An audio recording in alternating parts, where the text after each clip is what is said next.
حضور نے آخری جڑا خطبہ دیتا پورا سیاسی خطبہ ہے وہ، پوری دنیا دا نظام حضور نے بیان کیتا، میری امت نے کیویں رہنا ہے، دوسریاں قوماں نال کیویں رہنا ہے، مرداں کیویں رہنا ہے، عورتاں کیویں رہنا ہے، امن نال کیویں رہنا ہے، سکون نال کیویں رہنا ہے۔ کیوں جی؟ عورتاں تے کتنے حقوق ہیں، مرداں تے کیڑے حقوق ہیں، سود کیویں ختم کرنا ہے، کیوں جی؟ تے خون بہانا کیویں نہیں، کیوں جی؟ نمازاں کیویں پڑھنیاں، روزے کیویں رکھنے، حج کیویں کرنے، زکاتاں کیویں دینیاں، کیوں جی؟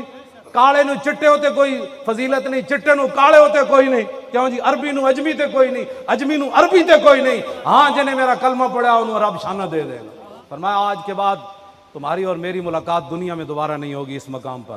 مانا یہ تھا کہ اب اس کے بعد میں نے دنیا سے تشریف لے جانا ہے۔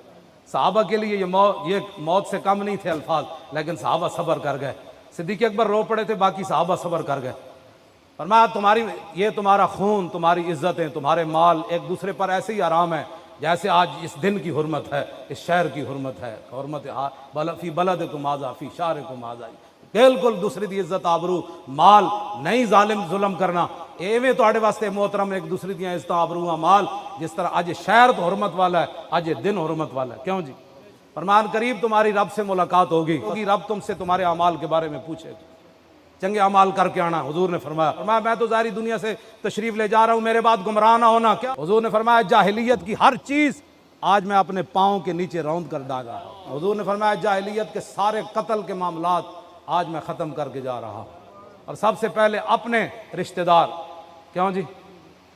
ربیہ، ان کو حذیل نے قتل کر دیا تھا، وہ دودھ پینے کے لیے وہاں گئے تھے، آج میں ان کو معاف کر رہا ہوں۔ ورب الجاہلیت موضوع، میں آج جاہلیت کا سود سارا ختم کر رہا ہوں۔ فرمایا سب سے پہلے میں اپنے چچا جان حضرت عباس کا سود ختم کر رہا ہوں۔ فرمایا عورتوں کے بارے میں اللہ سے ڈرنا ہے، اور یہ اللہ کے نام پر تمہارے لیے حلال ہوئی ہیں، ہاں ان کے بارے میں اللہ سے ڈرنا ہے۔ آج عورتوں کے حقوق کی بات کرتے ہو، شمع محفل بنا کر اور پان مثالیں بیچنے کے لیے اور جناب ٹی وی چلانے کے لیے عورتوں کو بٹھا کر دیا۔ عورتوں کے حقوق ہیں، عورتوں کو حقوق وہ ہیں جو میرے آقا و مولا نے عورتوں کو دیے۔ حضور نے فرمایا عورتوں پر تمہارے حقوق کیا ہیں؟ وَلَكُمْ عَلَيْهِنَّ، کہ جن لوگوں کو تم ناپسند کرتے ہو گھر میں آنا، عورتوں کو حق نہیں بنتا کہ تمہاری عدم موجودگی میں وہ تمہارے گھر میں آئے۔ اور ان کے حقوق تمہارے اوپر کیا ہے؟ رزقهن وکسوتهن بالمعروف۔ فرمایا جو دستور چل رہے ہوئے، جو زمانہ ہوئے، اپنی زنانیاں کپڑے بھی ہو جائے دینے تے روٹی بھی ہو جائے دینے۔ حضور نے فرمایا میں تمہارے سامنے اپنی اللہ کی کتاب چھوڑ کر جا رہا ہوں، اس سے آگے پیچھے نہ ہونا، گمراہ کبھی نہیں ہوگا۔ آگے ہون سنو پھر آگے کی فرمایا۔ میں اصل تے ختم نبوت تے لے آ رہے سی گل، یہ سارا خطبہ میں پچھتاں پڑھا۔ ایھا الناس انہ لا نبی بعدی ولا امۃ بعدکم